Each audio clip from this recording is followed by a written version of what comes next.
from Hula Hoops' team back in the day. I mean, lower seeded teams tend to bring out really unthought of strategies to try to get a one-up on these top-end teams. In a lot of cases, they kind of have to pull out all the stops, too. I mean, we're so used to that kind of conversation when we have, Perplexed and Echo and Complexity and all these great teams, Dratnos, in one single group with each other. And you can't just copy their strategies and assume that you're going to be able to go head-to-head with them. A lot of times, you got to be able to innovate and bring something new to the table to be able to get it done. Yeah, it's especially exciting here because these teams haven't seen each other in PLAGUEFALL this season, right? So this is going to be, our first weekend here. As we do get into game, we're going to see what 9.1 strats both of these teams have, as we actually do have that Warlock being broken out by winning lane kick, and here they go right into that first pull. Here we go. It looks like it's going to be a little bit different, too, from both teams. Wow, Perplexed pulling just...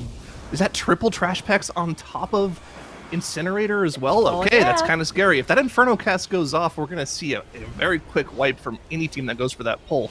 Winning lane kick, however, completely opting to go for a different strategy. They've skipped Incinerator entirely and are going straight into Globgrog. Yeah, interesting. Unfortunately, their mage is already down here for winning lane kick. Oh no, and you saw the expression as well with the camera right there, the face palm coming out. Oh no, it's very unfortunate. They should have a battle rest the Warlock can use to get him back up. But it looks like he just procced Cauterized, and he also had the Seed proc as well. Very unfortunate, as Perplexed is almost done with their pull. I actually wonder if the Fungalmancer cast does buff the Tormentor as well. I would assume it does, right? So that's something they have to watch out for. Yeah, no issues as well. And now they're getting that anima power. Yeah, that was a really nice pull. And Wolf actually playing Frost. So he's playing Frost Mage here in PLAGUEFALL instead of the Fire Mage on winning lane kick side. Yeah, so the difference between the Frost and the Fire Mage. The Fire Mage is really going to be used, I believe, in mostly tyrannical keys where you can use a Shadow Priest. If you're ever not running the Shadow Priest, it's actually more valuable to play the Frost Mage because they just kind of do very consistent AoE damage over time, whereas Fire is like a very big burst every minute or so. So if you're ever doing just back-to-back-to-back constant big pulls, Frost gains a ton of value, and it's also a lot more consistent on priority damage, which is insanely strong for keys like this. Yeah, and if you look at the damage meter, I was wondering, are they playing a Monk Healer and a Red Paladin, or what is going on here? But no, it's actually just Ryzen popping his cooldowns here, making the Ash and Hallow just doing an insane amount of damage on this on this boss pool here. Probably had Swag completely destroyed the pack before, though, as they're now moving on. They also, of course, committed their Bloodlust as well for that initial pool. And now they're going to be moving on to the most interesting area of PLAGUEFALL now, because PLAGUEFALL actually has been changed quite a lot in 9.1. Now with the Plague Borers not actually going to be helping you out that much anymore. In the Gauntlet, you will only get a limited amount of Plague Borers spawning, and the other Plague Borers throughout PLAGUEFALL are not actually going to help you out anymore. They're not actually exploding anymore. Yep, so you have to do a lot more damage on your own that you would have otherwise had to done with Plague Borers in the past. Something that I thought we would see a lot more of this season was using those Fungalmancers, right? The strategy where you just consistently are spell stealing that buff, but it looks like Perplexed aren't really going for that strategy. So maybe I'm wrong. Maybe Key Tula, maybe you don't want to do that on a 19, which is of course the lowest key level that we have in the MDI this time around. Maybe if we see that on like a 22 and weeks after this, they'll opt to go for that strategy. But interesting to see what different things teams are going to do. Again, another big pull here. They have to do all this damage on their own. And again, here's the strength of that Frost Mage. With the high item level of Icy Propulsion, which reduces your Icy Veins cooldown, plus just consistent AoE damage, you just always have damage for pretty much every single pull. Yes, you're not going to burst as high as a Fire Mage, but you're going to do very good damage consistently, even just beating out the Windwalker Monk. Although the Monk might not be getting procs of his, Dance of Chi-Ji, but still, great damage from both of those classes there. So disaster for winning lane kick, as they have a full team wipe going in after that first boss went down. They did get a rest on their mage, but unfortunately just didn't work out on that pull that they tried to do there. They're gonna have to reset. The problem is that you can see some of them don't have Shadow Melt available, and I don't think their pot is definitely not available either, as they were using that invisibility potion at the start to get past that first trash. And now, not sure what they're going to do to get back here, as we now looking at Perplexed, as they are in that, I think this is the third trash pull of their dungeon, they're having some huge pulls into huge pulls, and you can just see how much damage Wolf Disco is doing on that Frost Mage. Crazy. Yep. Very strong. I mean, he's always going to have damage for every pull unless he somehow dies, and that's the worst case scenario for Frost because Icy Veins is a 3-minute cooldown, but it's just such a low cooldown because of the CDR, like I talked about earlier. So if he ever dies with a lot of time left on Icy Veins, that's going to be a huge time loss for them over the course of their dungeon. So got to keep an eye on that whenever people are playing that Frost spec. But yeah, this is one of the big changes going into this dungeon. We talked about it already. The Plague Boar is not helping you out for a lot of the dungeons, so you have to bring consistent AoE damage classes to get through those big pulls. You can't just kind of snooze through them anymore. And again, that's going to change how they do this section of the dungeon, the second boss of Dr. Ickes. One of the strategies we saw at the end of last season was teams would use those Plague Borers to pretty much instantly kill the boss. 2 sets of bombs on the boss would kill it. You didn't have to worry about killing any of the bombs. They're probably going to have to either use all of their cooldowns defensively to just not worry about killing a bomb, or they'll just kill the bomb on their own. I'm curious to see what their strategy is going to end up being here. Yeah, it looked like they were not using many Plague Borers for the trash before the mini-boss, and now there we go, Dr. Ickes is being pulled on top of all of the rest of the trash that is left in this area here. Keep in mind that we do have Explosive, but I'm pretty sure Ryzen is just dealing with most of those. Not sure how good Frost Mage actually is to kill Explosives, but I guess you would always just prefer having the healer or the tank deal with those whenever they can. Yeah, it feels pretty bad as a Frost Mage to hit them, because you almost always have an open global to do, Blizzards, Frozen Orbs, or just Empowered Ice Lances on the boss. All of those are extremely valuable to hit. So, yeah, it's probably going to be, in most cases, the healer or the rogue, I would assume, hitting them, or maybe even the tank. And yeah, look, it looks like they're completely ignoring this first Plague Bomb. They have a lot of personal cooldowns. Tank should live on his own. They have Cloak, Block, Diffuse, and Bubble, to live through everything. So they're just going to commit probably all of their immunities to living through this bomb explosion here. Or they'll just kill the boss before it goes off. No, okay, there's the immunities. There we go, all of the immunities coming out, making sure no one is gonna die to that one. Well done, as they're now moving on. And yeah, that's a pretty good kill time for them as well. I do think what you said is correct with the key level basically being too low for them to decide to take the Fungalmancer with them, or also, it also looked like the Plague Borers weren't used as much either, which probably also just goes back to the key level being too low. So maybe with other groups, like Group B or Group C, maybe the key level is going to be higher, and maybe those teams decide to do a different strategy here. But it looks like Perplexed definitely choosing to just press W basically and pull as much as they can with just the damage that the classes do without using any sort of buffs. So it's important to mention at this point in the dungeon that they have now skipped the first defensive Tormentor, the second DPS Tormentor, and of course you just saw them skip Saga on the Breaker. They're their 4th Tormentor. So they're only going into this boss having killed 1 Tormentor. That means they're going to be slowed by 50%. The boss will be doing 50% increased physical damage, and they'll only be taking 50% healing as well. All of those debuffs stacked up on top of this boss. But at the same time, this is the best case scenario for stacking debuffs like that. We're in 19, the lowest key level that we have in the MDI this season, and it's unfortified, so the boss isn't as dangerous as it could be if it were tyrannical. So it shouldn't be too big of a deal. But again, I mean, that's just a huge time save. Each of those Tormentors probably takes 30 seconds to kill on its own, or just making a big AoE pull even more dangerous by pulling it into that. So just a big time save by skipping all those Tormentors. For sure, I do still think it's going to be pretty dangerous to play the last boss because of that AoE damage that she does. That usually, especially if you don't have a lot of disease dispels, but they have a lot of defensives. They have immunities to get rid of those diseases. So I guess it should be doable for Ryzen to out-heal that incoming damage, even with the 50% healing debuff. But I think it's still going to be interesting. We'll see how they deal with that later. But you can also see some pulls that we haven't seen before in Season 1 because of that Pride affix not being there anymore, right? We've never really seen Domina Venomblade being pulled into trash just because you had a Pride mob spawn there and you can't really play a Pride mob with Domina Venomblade. So now we saw the trash pull and then the boss just being pulled on top of it, which is possible because you don't have that restriction anymore.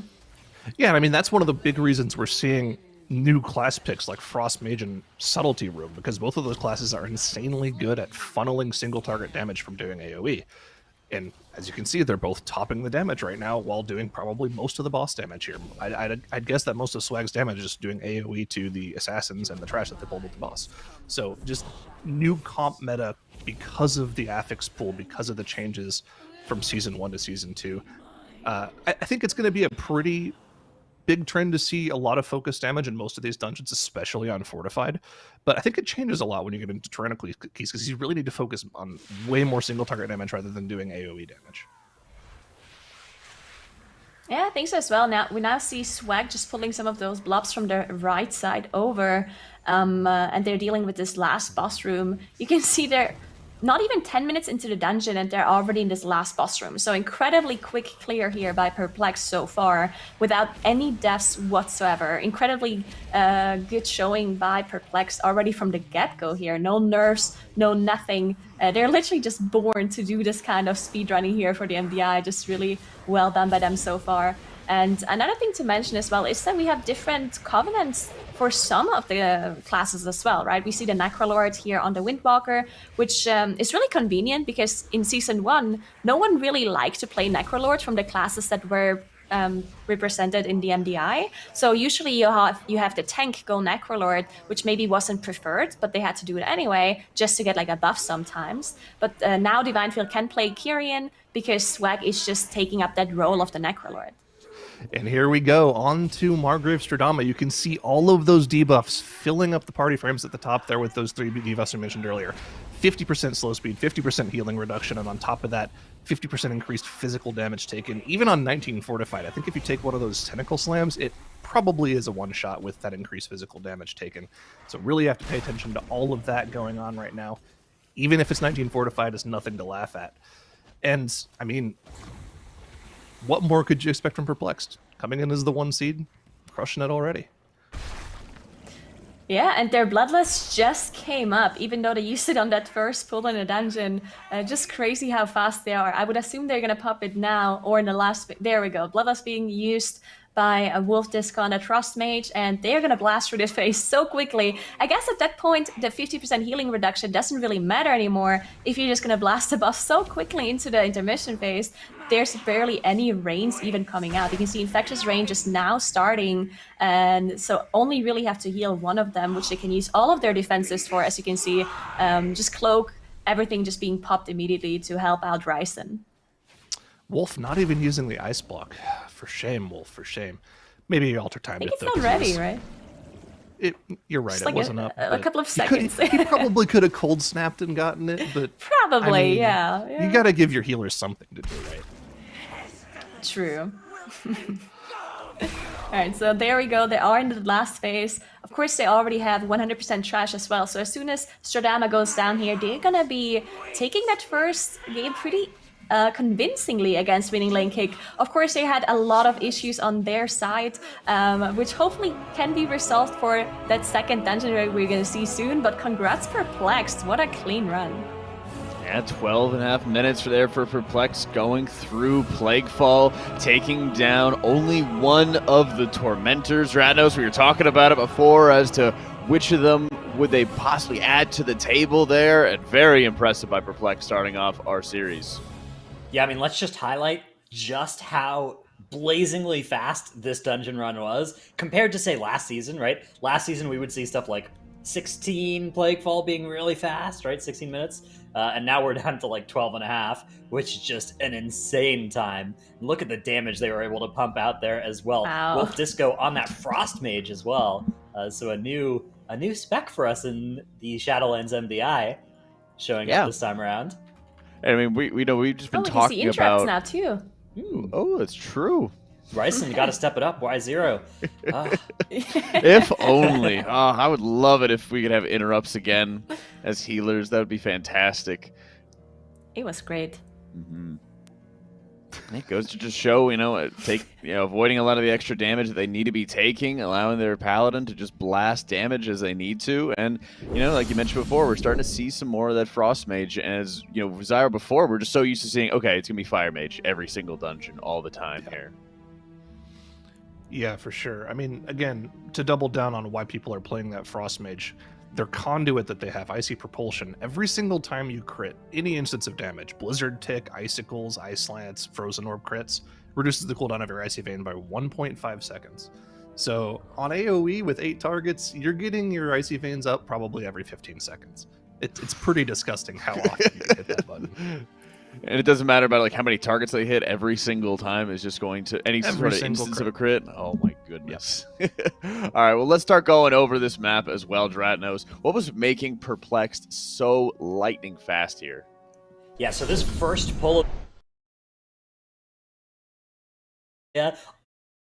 as well. I mean, this is huge amounts of raid damage, like 30 things that need to be interrupted and managed here, and a ton of stuff that needs to be dodged, and explosives that need to be killed as well. I mean, if you're watching what's going on here, like this is not easy what they are doing here. The movement there as you're moving away from all the swirlies and stuff makes the interrupts even harder. And then, I mean, this boss up to be so challenging as a result of having all 3 of those other auras, right? That was the only tormented mob that they killed. And you could see just how, they're slowed. They're taking extra physical. They're taking less healing. And that was just making this fight pretty tough. But at a 19 fortified level, they could just kill it fast enough that they could avoid running out of like movement abilities to dodge tentacles and stuff, which was crucial, and running out of healing to heal through the healing reduction aura. And no question there, as they never really got to that point where damage would continue to be stacking up to be unmanageable here. And like we talked about before going into it, Nagura, these different key levels are going to start throwing in a lot of variety in terms of, okay, which tormentors can we skip now? And it's going to start unlocking additional options for a lot of these teams that we didn't see previously. Yeah, I think that's going to be a very interesting aspect of this new format here. If, let's say, Group B actually has Plaguefall with a 22 key level, maybe Tyrannical, completely different affixes, then they can't really copy the strategy that Perplexed just showed us, right? They're going to have to do something different and come up with another strategy and another way to do the dungeons quickly. And I think looking at the differences is going to be really interesting to look out for. That's right. I mean, Necrotic Wake's going to be coming around the corner. And we were talking about Plaguefall, lower level key. People were able to run it over no problem here, Zyro. But Necrotic Wake is going to be nasty here. Yeah, so not only is it a higher key level, it's also... We go 19 to 22. Yeah, this is 22, our highest key level. It's disgusting. And then on top of that, the changes coming into the season as well are... a lot of the weapon cheeses that people were doing, getting 100% crit on their weapons, that's not a thing anymore. Yeah, they do higher base damage, but you can't really cheese it as much as we were seeing last season. So it's not going to be as easy to go in and do a massive pull. And of course, it's bolstering as well, so you really got to focus on your focus damage here. Yeah, you're not going to be able to just round up any of these mobs and just AoE them down with the boss or anything like that. It's going to be a lot of pressure on how well these teams can do it, but thankfully, the Tormentors are not going to be receiving any bolstering there, Dratnos, so there could be some opportunities, too, for some of these guys to run in with some of the first Tormentors that we have, for example, in Blightbone's room. Yeah, like every seasonal affix, except for Infested, the very first one, they generally make them just completely immune to all other affixes. So yeah, like you said, you don't have to worry about bolstering, and that opens up possibilities for, say, trash with Tormented mobs. I think also looking at the way that, say, weapons and the cleavers can be used to quickly kill tormented mobs is something that teams should do as well, and potentially tormented mobs with, say, the first or second or third bosses. There are tormentors in each of those spots that are quite easy to pull with those bosses, and that might be a way to actually do something efficient with a boss while still playing around that bolstering affix. Yeah, and I don't remember if this week is also going to be like live servers where the Incinerator is in Blightbone's room, or if it's going to be, if it's going to be this week's where it's going to be the Executioner as well. It's Incinerator. Oh, it's Incinerator. Incinerator Okay. is in the front room on Tournament Realm, yeah. Okay, so that should be really interesting to be able to watch how these teams are going to be going into it, because that should mean that Oros Coldheart's going to be upstairs with third boss. So let's see what these teams got. Game number 2 gets going as Perplexed, diving into the middle of the room to get this dungeon started. There we go. We see one of the Tormentors immediately getting pulled on top of a lot of trash as well. And we see Ryzen switched onto that Disc Priest, very likely for that mind control that we're going to be seeing later on in that Necropolis area with the Cleavers. So interesting choice here, adaptation, to make sure they can use the Cleavers to its fullest potential now that the weapons are basically doing a lot less. Bloodlust also being committed here as well. Yeah, another very important thing to mention right away, and we're seeing it right now, just like Prideful, these tormented affix creatures, the mini-bosses, they don't interact with the affixes in the dungeon. So killing things next to it won't bolster it, Sanguine won't heal it. It's exactly like Prideful in that aspect. So that's why you're able to pull 20 mobs on top of the Incinerator, kill them next to it, and not have to worry about that bolstering affix. And of course, because it's bolstering, they just have to pull the boss solo, unfortunately. Got to do pure single target damage here. I didn't see if they got the orbs out for the AoE pull, and of course you can see they're just now activating the Goliath, so they have that extra single target damage here. Just huddle together, make sure those heals are going out, make sure you're doing that AoE, and that's going to carry them a lot on this boss. Yeah, definitely. You can see the orbs just pulsing around them. That's why they're all stacking up on top of Blightbone here. Unfortunately, they can't really pull anything on top of this boss just yet, but I would assume they're going to pull something once the boss is a little bit lower. They don't want to bolster the boss, but they still want to have an efficient pull. So as soon as the boss has the same HP as maybe another trash pack that is nearby, then they're going to be pulling that one in, making use of that AoE pulsing of that Kyrian Orb. Quaking as well, an affix that can be dangerous depending on when it procs. Especially if you want to stack up on that boss. And there we go, that Harvester pack is being pulled on top of the boss. Yep, getting it in at the last second. So even if they do bolster the boss, it's below 10%, so it's not really increasing the amount of HP. He has that much more. They're still going to be focusing single target damage into the boss just so they don't bolster it at all, because any of those mechanics he does, like the Wretch being buffed, would probably one-shot someone when you're in this 22, so... yeah, making sure they focus it down. Orbs carrying them on most of the AoE here. Just have to finish off the last 10 to 20% of this trash pack, and they're going to be moving on to that second Goliath and trying to abuse those orbs to their fullest extent yet again.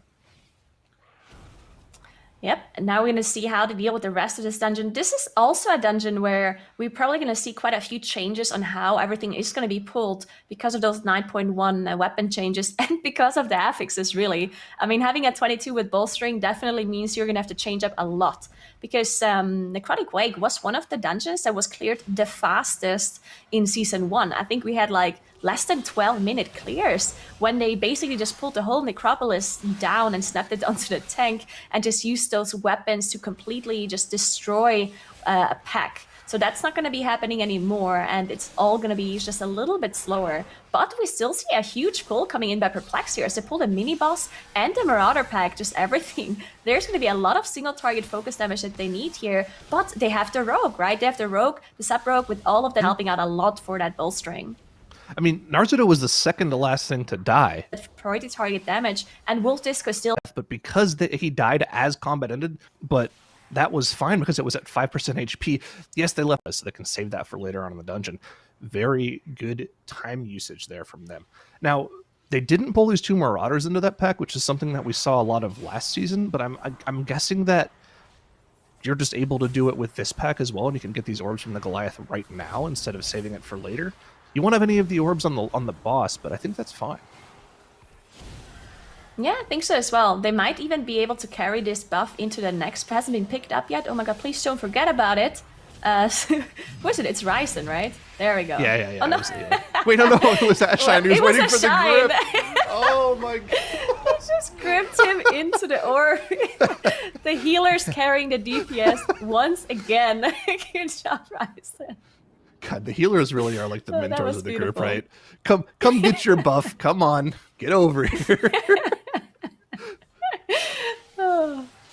So they still have like probably 30 seconds of the orb buff here. That should be more than enough to finish off this pull here. Just got to make sure they kill off those bone carvers. Now, again, the small adds here, those hands don't bolster things, so you don't have to worry about that too much. This is really only like a 5 mob pull, but still, it's nice to have the orbs to cleave down this pack.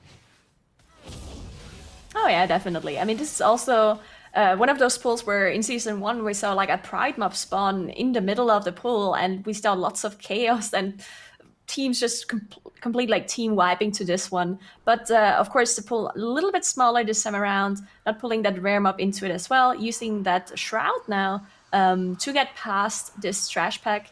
I think they have enough, right? 68%, that is enough to go up into the Necropolis at this point. So now they're pulling the Ruth. They might be actually pulling it on top of the boss. There's a little bit of RP happening first. I don't think Ashine actually walked here to trigger it. That is something we've seen rogues do before, where the rogues would just stealth past while the rest of their team was dealing with the Necromancer pack, just to make sure the boss is there as soon as the team gets there. But because of the Ruth standing there and them actually having to deal with that one, it makes sense that a Shine wouldn't trigger it beforehand. Yeah, and one of the strats you'll typically see on live is you'll pull the boss with your tank using a spear through Varuth so that he gets a ton of aggro on both Varuth and the boss. You can finish off Varuth with a spear, get your buff mid-combat, and then kill off the boss. They aren't committing the spear here, but that's mainly because they're most likely going to be using a spear for both the burn on the third boss and the fourth boss. So just making sure they save their weapons for that extra damage and damage amp is really important for those final bosses, even though it's just fortified. Now, something as well that I saw some people in the chat questioning, they aren't getting their powers. Why aren't they getting their powers? Well, actually they are. There's a weak ore that you can use that will instantly select your powers for you. So I'm assuming pretty much all of them are using that. Once you click the orb, it instantly pre-selects the power that you've chosen in the weak aura. So you can pretty much instantly get access to your power ahead of time. It's a pretty useful tool. Yeah, and then you can see some of the anima powers are actually just there on the screen, but that's just because the observers see them. It's not, they actually don't see it themselves, so it's just something that is like a viewer privilege. We can see where the orbs spawned for the players. And yeah, it looks like Amarth is taking quite a while here for Perplexed to get this boss down, but that's because they also had to deal with the Tormentor as well. So they're going to be done with this pretty soon, and then they get to this Necropolis. I'm going to be really interested to see what kind of pulls they're doing there now with those nerfed spears. Well, winning lane kick unfortunately having some issues as they had a full team wipe here on one of their pulls. They had a really clean run up until that point though.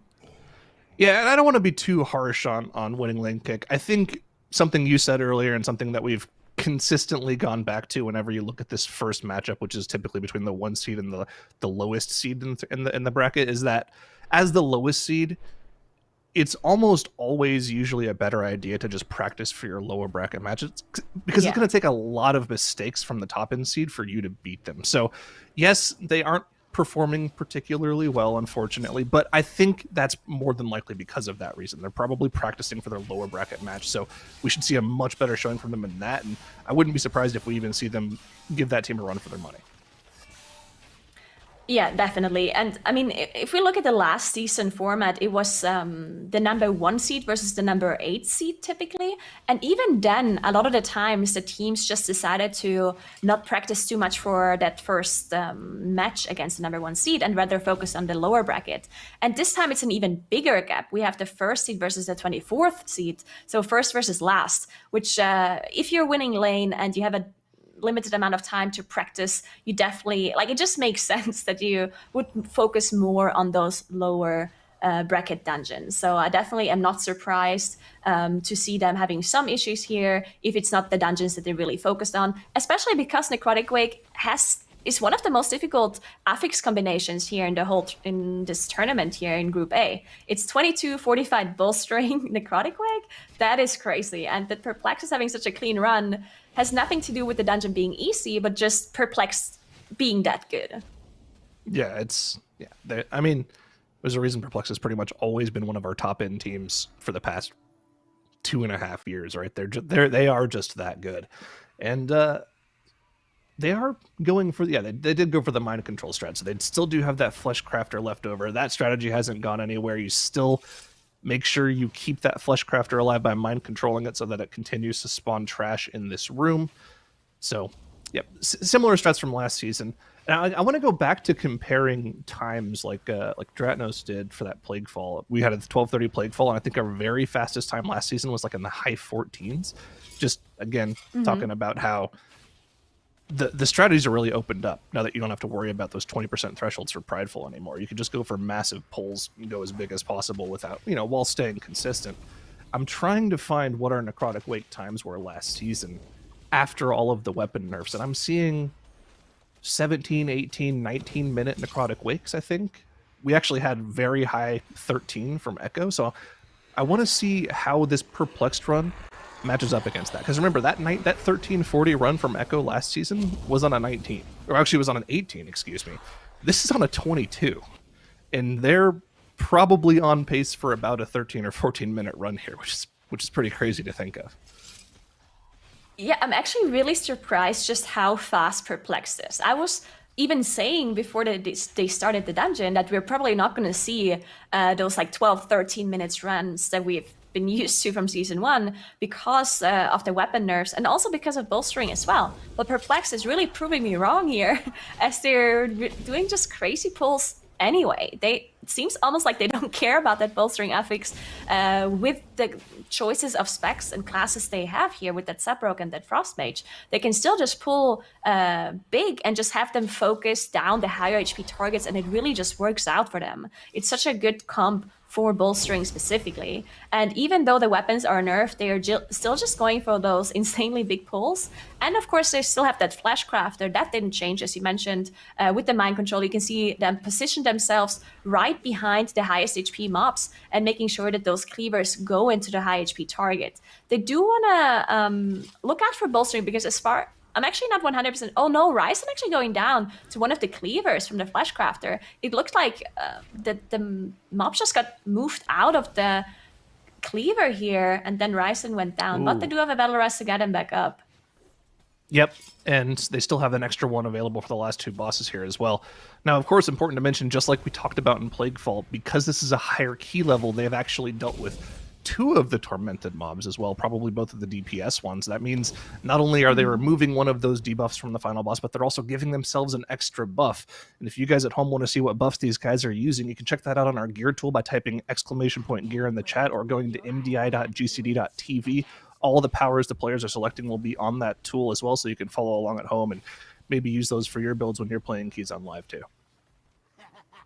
Yeah, definitely go ahead and check that out as we now see Perplexed dealing with the boss here, Surgeon Stitch Flash. We see the Creation pulling down the boss now. You can still see the Flashcrafter being up there in the back. They're going to be using that Flashcrafter for the boss DPS, and I'm pretty sure they also threw a spear onto the boss too. They have the Bloodlust available, but they're very likely going to save that for the last boss because you can save a lot of time on the last boss by just having an insane amount of damage because you send less people down into the exile, which is just gonna, from an efficiency standpoint, that's just gonna be the most efficient Bloodlust, unless you can save multiple phases here on Stitch Flash. But you can see if you time it perfectly, then you can immediately get the boss down again right after he jumps up, which is what they just did on Perplexed side.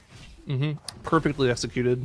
Of course, not really going to be able to get the one phase off on a higher key level. That is going to be one of the things slowing them down. And unfortunately, they have now crossed that threshold here. They're slower than Echo was last season. Darn, unfortunate. But still on a pretty fast pace. Yeah, they're definitely really fast. One thing to note as well is with these Flashcrafters and bolstering, they have some bolstering stacks on this Flashcrafter, and they're going to be snapping it up here onto that last boss's room. They're just gonna have to get into the correct position, and then the Flashcrafter is gonna snap to them eventually. And there we go, Bloodlust is being popped. This boss should die really quickly. They probably also have some of those hammers still there. You can see the Cleaver is on Wolf Disco as he had this arrow on top of his head. When the first Exile cast comes out, usually they want to delay it as much as they can by using Shadow Melt or Vanish. There we go, Vanish is being used and it was interrupted, but the boss theoretically should recast it at some point. Looks like Ashine timed it perfectly and he's not recasting it because they used multiple ones. Okay, you can see Swag use Shadow Melt as well. Oh no, Ryzen going down. They do have a Belrus available and they have to get him up quickly because there's a lot of damage coming out on this boss. There we go, they got him back up, should be fine now. Yeah, a little unfortunate that he went down there, but not too big of a deal. The throw cleavers will finish off the rest of the boss. Each of those cleavers is going to chunk the boss for about 5 or 6% of his HP, so 2 or 3 more of them will finish it off, even without them doing any damage. And again, just Perplexed, showing us why they're one of the best here, going for an incredibly fast run. You know, not as fast as last season, but that's to be expected when the key level is 4 levels higher. And yeah, they'll be taking this series, the first series of the second season, 2-0 against Winning Lane Kick. That's right. We see now Thor going down, Perplexed, absolutely tearing through Necrotic Wake. A couple deaths they had to be working on and everything, but still, that #1 overall seed, #1 for our groups as well. Perplexed just dominating that Necrotic Wake dungeon, taking the series 2-0 and moving on through the upper bracket here, Dratnos.